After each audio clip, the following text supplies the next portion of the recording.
Hello everyone, कैसे हैं आप सब लोग। मैं हूं अभी विल्नियस, जो कि यहाँ का कैपिटल है लिथुआनिया का। वहाँ पे खड़ा हुआ हूँ और यहाँ पर आके मैंने सोचा क्यों ना आप लोगों के साथ यहाँ के कुछ इंपॉर्टेंट फैक्ट्स जो कि कंट्री के फैक्ट्स हैं और यहाँ की लेबर मार्केट के हवाले से भी आप लोगों के साथ कुछ डिस्कस कर लूँ, ताकि आप लोग जो है वो फ्यूचर में डिसाइड कर सको कि ये कंट्री अच्छा है आप लोगों के लिए काम वगैरह करने के लिए या नहीं। सबसे पहले मैं बताता चलूँ, यहाँ पे काम करने के लिए लोग इतने सारे नहीं आते, मगर स्टडी वीज़े के लिए लोग अच्छे खासे यहाँ पे आते हैं।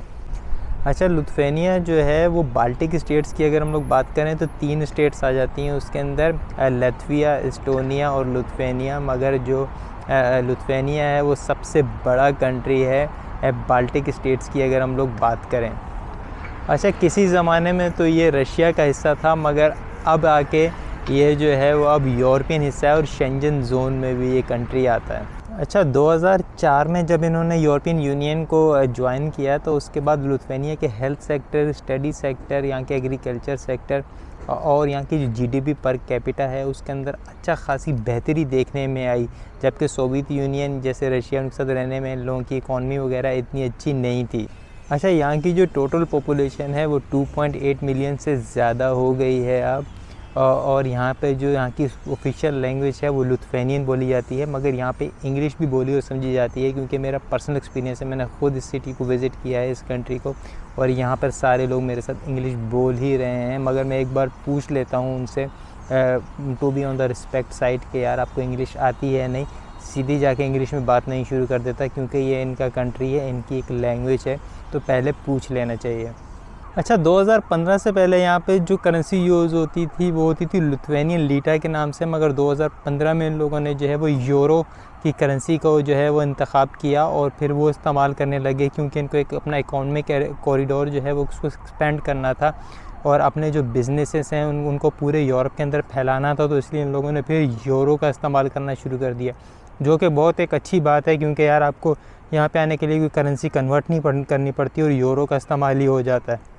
लिथुआनिया जो है अपने कासल्स की वजह से बहुत ज़्यादा मशहूर है। एक कासल जो इसमें मैं भी खड़ा हुआ हूँ वो भी बहुत ज़्यादा मशहूर है, या कासल टावर के नाम से जाना जाता है, और तरकाई के नाम से भी एक यहाँ पे कासल से वो भी बहुत ज़्यादा मशहूर है।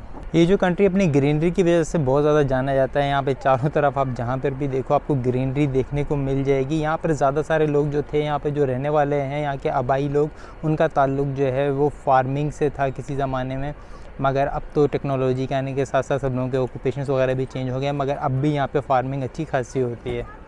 ये कंट्री जो है वो अपने 4 कंट्रीज़ के साथ बॉर्डर शेयर करता है। सबसे पहले नंबर पे आ जाता है बेलारूस। यहाँ से आप एक बस लेके उनका जो मिन्स्क का जो कैपिटल का जो सिटी है वहाँ जा सकते हो और उसको विज़िट कर सकते हो। 3 से 4 घंटे लगते हैं। अगर ट्रेन से जाते हो तो 2 घंटे और 21 मिनट लगते हैं और ट्रैवल करके एक ही दिन में वापस आ सकते हो, मगर एक अच्छा आइडिया नहीं है। फिर इसका जो बॉर्डर लगता है वो पोलैंड के साथ लगता है, रशिया के साथ भी लगता है, लात्विया एक कंट्री है उसके साथ भी लगता है, और अगर आप लोग बाल्टिक सी में बात कर रहे हैं तो इसका जो बॉर्डर है वो स्वीडन के साथ भी लगता है। अच्छा, अगर यहाँ की लेबर मार्केट की बात करें तो टोटल वर्कर्स जो हैं वो 1.4 मिलियन के आसपास हैं। यार ये सही से बताता नहीं है आपको ये जो स्टैट्स होते हैं, क्योंकि यार ये सिर्फ फुल टाइम वर्कर्स को ही बता रहा होता है, मगर बहुत सारे लोग तो पार्ट टाइम जॉब्स भी तो कर रहे होंगे ना, या वो लोग जो सिर्फ हफ्ते में एक ही दिन काम करते हैं वो भी तो होंगे। जैसे बहुत सारे स्टूडेंट्स जो जॉब्स कर रहे होते हैं वो काउंट थोड़ी होती हैं। तो इस तरह करके बात है। अगर यहाँ की हम लोग जो है वो बाकी की चीज़ों को देखें, जैसे यहाँ पे जो अनएम्प्लॉयमेंट रेट है वो है 8 to 9%, वो थोड़ा सा ज़्यादा है। और मैं एक और बात बताता चलूँ यार, यहाँ पे जब आप काम करने के लिए आते हो ना तो आपको एक वर्क परमिट की ज़रूरत होती है, और ये लिथुआनिया में काम करने के लिए आना अच्छा खासा मुश्किल काम है, क्योंकि लेबर मार्केट टेस्ट पास करना बहुत ही मुश्किल है। यहाँ पे इतनी बहुत सारी जॉब्स अवेलेबल नहीं है, ऊपर से जो लिथुआनियन लैंग्वेज का प्रॉब्लम आ जाएगा बीच में। उसके बाद ये है कि यहाँ पे नॉर्वे से लोग या दूसरे लिechtenstein एक कंट्री है उसके लोग जो हैं वो ज़्यादातर यहाँ पे आ जाते हैं। मतलब यूरोप से ही इनकी अगर कोई जॉब निकलती भी है, लिथुआनिया से कोई बंदा ना भी मिले तो यूरोपियन कंट्रीज़ के अंदर से ही वो जॉब जो है वो फिल हो जाती है।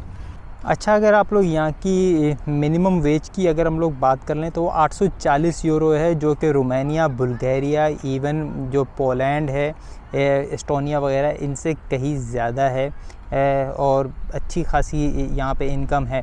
मगर बहुत सारी इनकम तो नहीं है। आपको इसको आप लोग जो है स्विट्ज़रलैंड वगैरह के साथ, नॉर्वे वगैरह के साथ, स्वीडन के साथ तो कंपेयर नहीं कर सकते, मगर फिर भी जो है वो मिनिमम वेज अच्छी खासी है। यहाँ के लोग 1000 से 1200 यूरो, कहीं 1500 यूरो तक भी एवरेज इनकम बना लेते हैं। ये मैं अनस्किल्ड जॉब्स की बात कर रहा हूँ। ज़्यादातर लोग जो हैं वो कंस्ट्रक्शन और होटल के जो ऑक्यूपेशंस हैं या ट्रेड के दूसरे ऑक्यूपेशन सर्विस सेक्टर में, उससे ज़्यादातर जो लोग हैं वो जुड़े हुए हैं। मैं फॉरेनर्स की बात कर रहा हूँ जो काम कर रहे हैं। यहाँ के जो लोकल लोग हैं वो तो गवर्नमेंट जॉब्स और मैनेजेरियल जॉब्स के अंदर भी अच्छे खासे जुड़े हुए हैं। और टूरिज़्म का सेक्टर भी यहाँ पे काफ़ी बूस्ट हुआ है, जिसकी वजह से टूरिज़्म की जॉब्स भी अच्छी खासी निकल आई हैं। अच्छा, यहाँ की लेबर मार्केट और इम्पोर्टेंट इन्फॉर्मेशन को लेके मेरे पास यही कुछ था बताने के लिए। बहरहाल आप लोग इसको नेगेटिव नहीं लेना कि यहाँ पे इतनी सारी जॉब्स नहीं है, क्योंकि बहुत सारी मल्टीनेशनल कंपनीज़ जो हैं वो यहाँ पर लोगों को काम के लिए रख लेती हैं और इतने ज़्यादा लोग यहाँ पे अप्लाई ही नहीं करते। तो फिर आप लोग अगर यहाँ पे अप्लाई करो तो हो सकता है आप लोगों की लक चल जाए, मगर फिर भी सैलरीज़ वगैरह इतनी हाई नहीं है। इस कंट्री से बहुत ज़्यादा हाई एक्सपेक्टेशन मत रखना। तो फिर मैं आप लोगों से मिलूँगा एक नई वीडियो में, तब तक के लिए बाय बाय, अल्लाह हाफिज़।